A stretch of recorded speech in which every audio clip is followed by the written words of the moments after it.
Baik, kita lanjutkan. Ini ada perenungan bagus ya.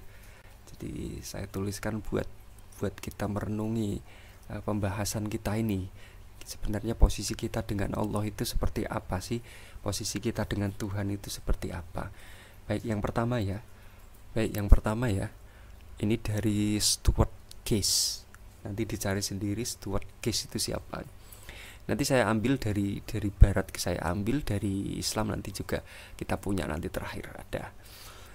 For those who believe, no proof is necessary.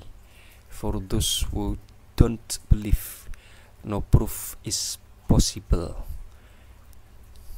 Dipahami ya? Jadi bagi yang percaya, bukti itu tidak dibutuhkan. Bagi yang tidak percaya, tidak ada bukti yang dibutuhkan. Nah, coba lihat lagi. Kalau kita sudah percaya kepada sesuatu, kita sudah beriman kepada sesuatu, bahkan kita tidak butuh bukti. Gitu. Kalau kita sudah iman kepada Allah, kadang pembuktian itu tidak perlu kita lakukan karena hati kita sudah nyaman terhadap itu. Gitu. Tapi bagi orang yang tidak beriman, didatangkan bukti pun dia tidak akan beriman. Gitu.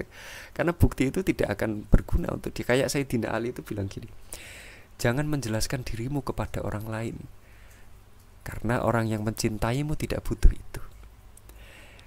Dan jangan juga menjelaskan dirimu kepada orang lain, karena orang yang membencimu tidak butuh itu. Kita tuh gak perlu jelasin diri kita sama orang lain. Pak, saya itu anak berprestasi, saya itu dulu waktu sekolah itu prestasi saya gini-gini, waktu kuliah prestasi saya gini-gini, saya mahasiswa teladan, saya di kampung itu berprestasi. Gak perlu kita jelaskan. Kalau orang sudah cinta, maka dia tidak butuh penjelasan siapa kita. Tapi kalau orang sudah benci, dia juga tidak akan butuh penjelasan kita. Buat apa kita menjelaskan kepada diri mereka yang benci terhadap kita? Toh mereka juga tidak akan memperhatikan tentang penjelasan kita, gitu loh. Jadi orang yang beriman itu tidak, kadang bukti itu tidak butuh, itu menurut Stuart Case ini. Begitu juga orang yang tidak percaya, don't believe, itu tidak ada bukti yang mungkin, gitu. Jadi kalau orang sudah percaya Allah itu Tuhan, bahkan kita tidak butuh bukti pun kita tetap percaya.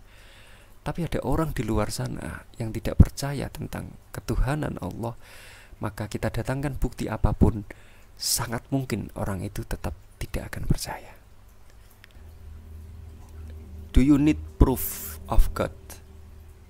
Does one light a torch to see the sun? Apakah kamu ingin membuktikan tentang Tuhan? Apakah bisa ada orang yang membawa obor untuk melihat matahari? Jadi Tuhan itu lebih terang dari apapun untuk dibuktikan, gitu loh. Gimana bisa orang bawa obor api, obor minyak itu untuk melihat matahari yang terangnya berkali-kali lipat dari obor yang dia bawa? Jadi Allah itu lebih nyata, lebih terang dari apapun untuk dibuktikan. Karena cuma bolam lampu kecil itu tidak akan bisa mengalahkan cahaya matahari, gitu. Baik, pahami ya, nanti silahkan direnungkan. Kemudian yang selanjutnya, ya ini kita lihat. Oh, ini sebelumnya. Atheists say no one can prove the existence of God. I say no one can disprove that God exists. Shane Harper. Dulu pernah ada film judulnya God Not Die. Itu kalau teman-teman pernah nonton film itu ya, Tuhan Tidak Mati itu. Nah, salah satu pemerannya ini Shane Harper ini. Jadi dalam dialognya ini saya dicuplik dari dialog itu ya. Atheists say no one can prove the existence of God. I say no one can disprove that God exists. Kalau ada orang bilang tidak ada seorang pun yang bisa membuktikan keberadaan Tuhan, maka tinggal kita balik aja. Coba kau buktikan bahwa Tuhan itu tidak ada. Kalau kita diminta buktikan adanya Tuhan, lalu kita balik aja, coba buktikan kalau Tuhan tidak ada. Pembuktian akan ketiadaan Tuhan itu lebih susah, lebih sulit untuk dibuktikan daripada kita membuktikan bahwa Tuhan itu ada. Oh, ini sebenarnya kan rumus untuk mematahkan argumen ateis ya. Kalau ateis itu bilang tidak ada Allah itu, tidak ada Tuhan itu gitu. Loh, kamu bisa bilang kayak gitu, coba sekarang buktikan kalau Allah itu tidak ada gitu.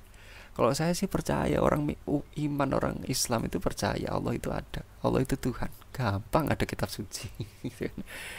Rasional juga, banyak dalil rasional juga, dalil aklinya ada. Nah sekarang Anda mengatakan bahwa Allah itu tidak ada, bahwa Tuhan itu tidak ada. Sekarang buktikan bahwa Allah itu tidak ada. Nah proses pembuktian ketidakadaan Tuhan itu lebih sulit dibandingkan proses untuk membuktikan bahwa Allah itu ada. Nah gitu ya. Kemudian yang terakhir, baik. Nah ini di surat Al-Hadid ya. Wa huwal awwalu wal akhiru wal zahiru wal batil wa huwa bikulli syai'in alim. Dialah yang awal, yang akhir, yang nampak, yang tidak nampak, dan dia maha mengetahui segala sesuatu. Siapa dia? Dialah Allah subhanahu wa ta'ala. Wallahu muwaffiq ila aqwamit thoriq. Assalamualaikum warahmatullahi wabarakatuh.